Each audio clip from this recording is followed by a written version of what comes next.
Today let us take the parts, set off and carry forward of losses under income tax. We know the total income of a person is calculated by adding 5 heads of it together. That is the first step. After adding 5 heads of income, we get gross total income. Then we need not want to pay tax for the entire gross total income. We can do one more thing before calculating the tax upon gross total income. That is, if there is any loss which come under one head, that loss can be set off against the income from another head. This process of setting or adjusting loss under one head against another head or under one source against another source is what is called setting of losses. Only after setting these losses, we have to pay tax for the total income. So we can say that set of losses is an important element which will come under income tax, because we cannot expect always there is income under 5 heads. There is a chance of incurring loss under different heads. Then this loss can be set off against the income which come under different heads. Only after setting these losses against income, only for the final figure, that is what is called the total income, we have to pay tax. Then what is set of losses? Set of losses means setting of losses against the income of the same year. There are 2 types of set off. That is, one is set off under same head. It is called inter-source set off or inter-source adjustment. That will come under the section 70. Then the second one that will come out, that is set off losses against income under other heads, or it is called inter-head adjustment. That will come under section 71. First, let us see what will come under section 70. That is set off under the same head. Okay? ഒരു വ്യക്തിയുടെ total ഇൻകത്തിനാണ് ആ വ്യക്തി tax അടയ്ക്കേണ്ടത് നമുക്കറിയാം. അപ്പോൾ അത് total income കണ്ടുപിടിക്കുന്നത് നമുക്കറിയാം. ആദ്യമേ നമ്മൾ 5 ഹെഡ്സ് ഓഫ് ഇൻകം ആഡ് ചെയ്യും. അപ്പം നമുക്ക് ഗ്രോസ് ടോട്ടൽ ഇൻകം കിട്ടി. പിന്നെ ഗ്രോസ് ടോട്ടൽ ഇൻകത്തിൽ നിന്നും നമുക്ക് ചില പണികൾ ചെയ്യാനുണ്ട്, അഴിച്ചു പണികൾ. അതായത് ഒരു ഹെഡിൽ ഏതെങ്കിലും ലോസ് ഉണ്ടെങ്കിൽ ആ ലോസിനെ നമുക്ക് മറ്റൊരു ഹെഡിലുള്ള ഇൻകവുമായി സെറ്റ് ഓഫ് ചെയ്യാം. അല്ലെങ്കിൽ ഒരു ഹെഡിൽ തന്നെ ഒരു സോഴ്സിൽ ലോസും മറ്റൊരു സോഴ്സിൽ ഇൻകവുമാണെങ്കിൽ അതിനെയും നമുക്ക് സെറ്റ് ഓഫ് ചെയ്യാം. only after this set off we will calculate the final total income. Then for this final total income we have to pay tax. So let us see one by one. There are 2 types of set off. One is inter-source adjustment or inter-source set off. That will come under section 70. Second one, inter-head set off. That will come under section 71. Okay, let us see first what are the different points connected with section 70, that is inter-source adjustment or inter-source set off. What is meant by inter-source set off? If there is any loss under one source, then that loss can be set off against another income which will come under the same head. Suppose if I have 2 businesses, one is furniture business, another one is suppose a hotel business. Then suppose I have loss under furniture business, then that loss can be, suppose I have profit from hotel business. Then this loss of furniture business can be set off against the profit of hotel business. We know these 2 business that will come under one head, that is income from business or profession. So one source of loss can be set off against income from another source. Both will come under same head. Okay, this is what is called inter-source set off. Inter-source That means these two sources will come under one head and we can set off one source of loss against another source of income. Both will come under same head. This is called inter-source set-off. മലയാളത്തിൽ പറയാം, section 70 പറയുന്നത് Inter-source set ഓഫിനെ കുറിച്ചാണ്. Inter-source set of എന്ന് പറഞ്ഞാൽ ഒരു ഹെഡിൽ തന്നെ വരുന്ന രണ്ടോ അതിൽ കൂടുതലോ സോഴ്സുകൾ തമ്മിൽ സെറ്റ് ഓഫ് ചെയ്യാം. ഇപ്പോൾ ഉദാഹരണം പറഞ്ഞാൽ എനിക്ക് 2 ഹൗസ് പ്രോപ്പർട്ടി ഉണ്ടെന്ന് വിചാരിക്കുക. ഒരു സെൽഫ് ഓക്യുപ്പൈഡ് ഹൗസ് പ്രോപ്പർട്ടിയും ഒരു let out house property. Self occupied house പ്രോപ്പർട്ടിക്ക് നമുക്കറിയാം ഒരിക്കലും ഇൻകം ഉണ്ടാകില്ല. കാരണം സെൽഫ് ഓക്യുപ്പൈഡ് ഹൗസിൻ്റെ ആനുവൽ വാല്യൂ നില്ലായിരിക്കും. അപ്പോൾ നമ്മൾ ആ വീട് പണിയാൻ വേണ്ടി ലോൺ എടുത്തിട്ടുണ്ടെങ്കിൽ ഓട്ടോമാറ്റിക്കലി അതൊരു പലിശ ഉണ്ടാകും. ആ പലിശ നെഗറ്റീവായി വരും, നെഗറ്റീവ് ഇൻകമായി വരും. അപ്പോൾ സെൽഫ് ഓക്യുപ്പൈഡ് ഹൗസ് പ്രോപ്പർട്ടിക്ക് ഒരിക്കലും ഇൻകം ഇല്ല, നേരെ മറിച്ച് നെഗറ്റീവ് ഇൻകമാണ് ഉണ്ടാകുക. അതിന് നമ്മൾ ലോസ് ഫ്രം ഹൗസ് പ്രോപ്പർട്ടി എന്ന് വിളിക്കും. ഇനി അതേ ഞാനെന്ന വ്യക്തിക്ക് വേറെ ഒരു ലെറ്റ് ഔട്ട് ഹൗസ് പ്രോപ്പർട്ടി ഉണ്ടെന്ന് വിചാരിക്കുക. തീർച്ചയായും ഞാനത് റെൻറ്റിന് കൊടുത്തു, അതിൽ നിന്ന് എനിക്ക് റെൻ്റുണ്ട്, വരുമാനമുണ്ട്. അപ്പോൾ ഈ ലോസ് ഫ്രം ഹൗസ് പ്രോപ്പർട്ടി എന്ന സെൽഫ് ഓക്യുപ്പൈഡ് ഹൗസിൻ്റെ ആ ഫിഗറിനെ എനിക്ക് ലെറ്റ് ഔട്ട് ഹൗസ് പ്രോപ്പർട്ടിയുടെ ഇൻകവുമായി സെറ്റ് ഓഫ് ചെയ്യാൻ അഡ്ജസ്റ്റ് ചെയ്യാം. ഒരു ഫിഗറായിട്ട് ഉദാഹരണം പറഞ്ഞാൽ സെൽഫ് ഓക്യുപ്പൈഡ് ഹൗസിന് എനിക്ക് 1 ലക്ഷം ലോസ്, ലെറ്റ് ഔട്ട് ഹൗസിന് എനിക്ക് ഒരു 3 ലക്ഷം ഇൻകം. അങ്ങനെയാണെങ്കിൽ ഈ സെൽഫ് ഓക്യുപ്പൈഡ് ഹൗസിൻ്റെ ലോസായ 1 ലാഖിനെ എന്ത് ചെയ്യാം, ലെറ്റ് ഔട്ട് ഹൗസിൻ്റെ ഇൻകമായ 3 ലാഖിൽ നിന്ന് കുറയ്ക്കാം. പോട്ട് കഴിച്ച് ബാക്കിയുള്ള നെറ്റ് ഫിഗറായ 2 ലാഖിന് മാത്രം ഞാൻ ടാക്സ് കൊടുത്താൽ മതി. ഇത് ഒരു ഉദാഹരണമാണ്. ഏതിന്? ഇന്റർ സോഴ്സ് അഡ്ജസ്റ്റ്മെൻറ്റിന് ഇതൊരു ഉദാഹരണമാണ്. ഇതേപോലെ തന്നെ ബിസിനസ്, ഒരു വ്യക്തിക്ക് 2 ബിസിനസ് ഉണ്ടെങ്കിൽ ഈ 2 ബിസിനസ്സും നമുക്കറിയാം ഇൻകം അണ്ടർ, ഇത് രണ്ടും എവിടെ വരും? ഇൻകം ഫ്രം ബിസിനസ് എന്ന ഹെഡിൽ വരും. അപ്പം ഒരു ബിസിനസ് ഹോട്ടൽ ബിസിനസ് ആണെന്ന് വിചാരിക്കുക, അവിടെ നമുക്ക് നഷ്ടം. മറ്റൊരു ബിസിനസ് ഫർണിച്ചർ ബിസിനസ് ആണെന്ന് വിചാരിക്കുക, അവിടെ നമുക്ക് ലാഭം. ഇവയെ തമ്മിൽ നമുക്ക് അഡ്ജസ്റ്റ് ചെയ്തിട്ട് നെറ്റായിട്ടുള്ള ഇൻകത്തിന് മാത്രം ഇൻകം ഫ്രം ബിസിനസ് എന്ന ഹെഡിൽ നമുക്ക് ടാക്സ് അടച്ചാൽ മതി. അപ്പോൾ ഇതാണ് ഇന്റർ സോഴ്സ് അഡ്ജസ്റ്റ്മെന്റ് എന്ന് പറയും. ഇത് സെക്ഷൻ 70 പറയുന്നത്. Okay, there are certain rules connected with Inter source set of. കുറച്ച് റൂളുകളുണ്ട് ഇതുമായി ബന്ധപ്പെട്ട്, അല്ലെങ്കിൽ കുറച്ച് എക്സെപ്ഷൻസ് ഉണ്ട്. ഇന്റർ സോഴ്സ് സെറ്റ് ഓഫിന്റെ കുറച്ച് എക്സെപ്ഷൻസ് ഉണ്ട്. എന്ന് പറഞ്ഞാൽ ഒരു ഹെഡിൽ തന്നെ വരുന്ന 2 സോഴ്സുകൾ തമ്മിൽ സെറ്റ് ഓഫ് ചെയ്യാൻ പറ്റാത്ത ചില സാഹചര്യങ്ങളുണ്ട്. നമുക്ക് ഓരോന്നും കാണാം. What are the exceptions or what are the rules connected with the inter-source adjustments.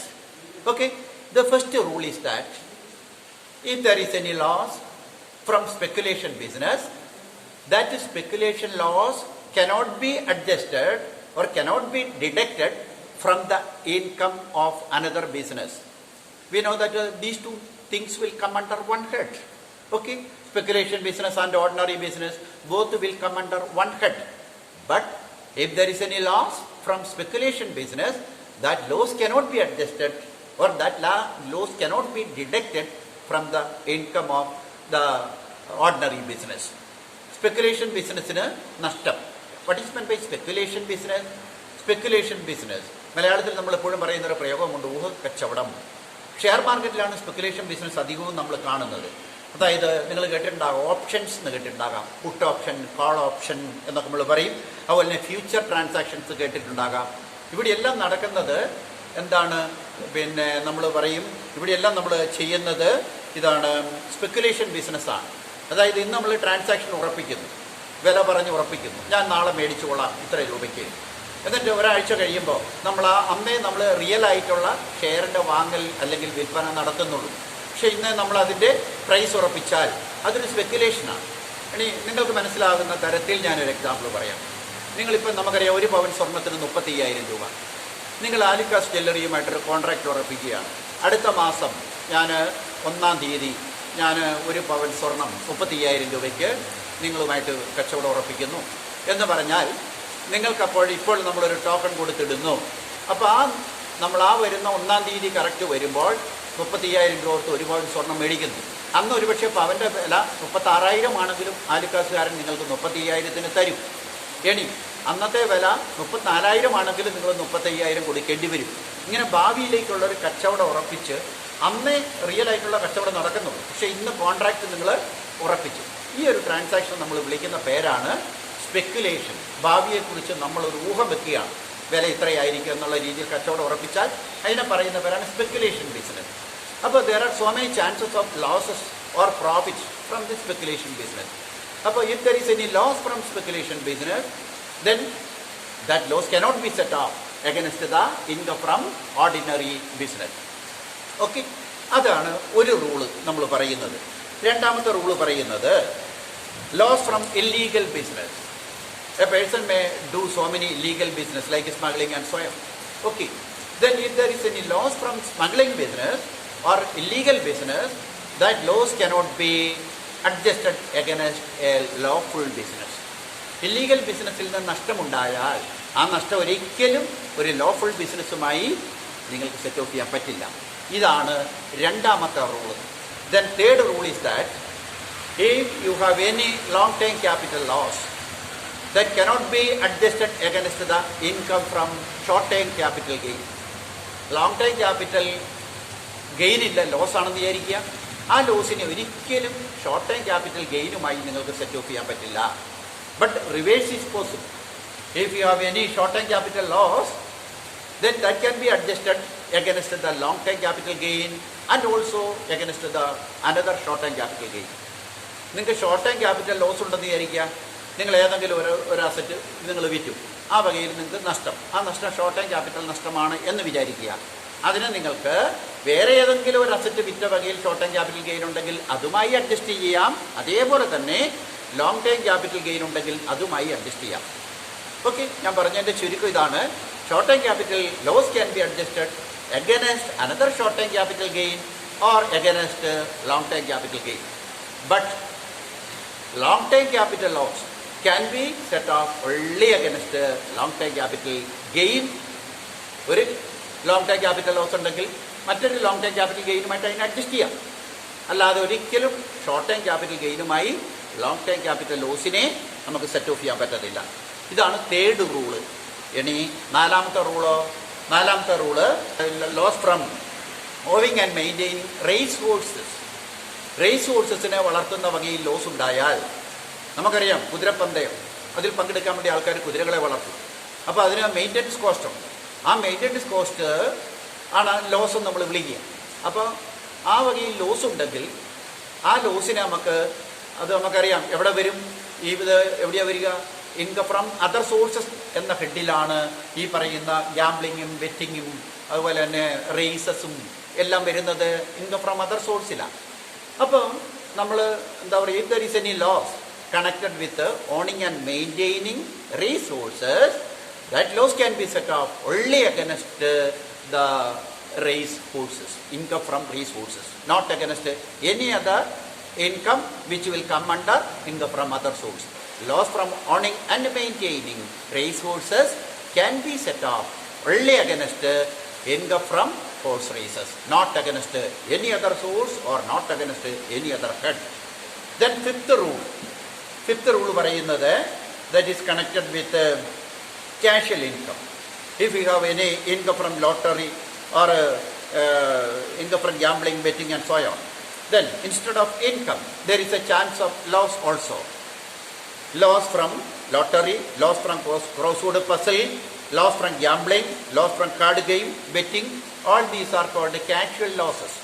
Casual losses ഉണ്ടെങ്കിൽ, ഇപ്പോൾ ലോട്ടറി അടിച്ചില്ല, ലോട്ടറി ടിക്കറ്റിൻ്റെ പൈസ നഷ്ടം, നമ്മളൊരു ബെറ്റ് വെച്ചു, നമ്മൾ തോറ്റുപോയി, ചീട്ട് കളിച്ചു, കാശ് പോയി, ഇതിനെയൊക്കെ നമ്മൾ വിളിക്കുന്ന പേരാണ് എന്താണ്? കാഷ്വൽ ലോസസ് എന്ന് വിളിക്കുക. അപ്പം ഈ കാഷ്വൽ ലോസസിനെ നമുക്ക് മറ്റ് ഇൻകവുമായി സെറ്റ് ഓഫ് ചെയ്യാൻ പറ്റത്തില്ല. ഒരു ഇൻകവുമായി സെറ്റ് ഓഫ് ഇല്ലാത്ത ഐറ്റമാണ് loss from lottery, loss from gambling, loss from betting എന്നൊക്കെ പറയുന്നതിന് no set off at all.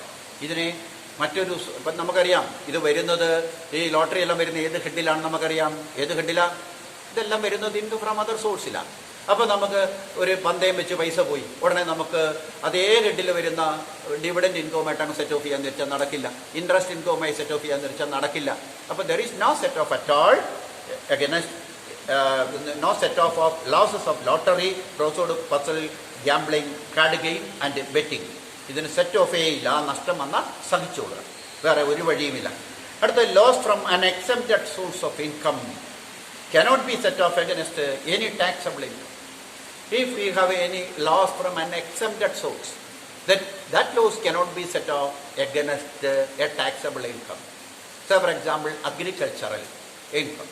If we have any loss from agriculture, that loss cannot be set off against any other income which will come under the income from other source. നമുക്കറിയാം agriculture income ഉണ്ടെങ്കിൽ അത് taxable ആക്കി എടുക്കുന്നുണ്ടെങ്കിൽ എപ്പോഴെങ്കിലും എടുക്കുന്ന എപ്പോഴാണ്? If you have any agriculture income from abroad, that is taxable under the head income from other source.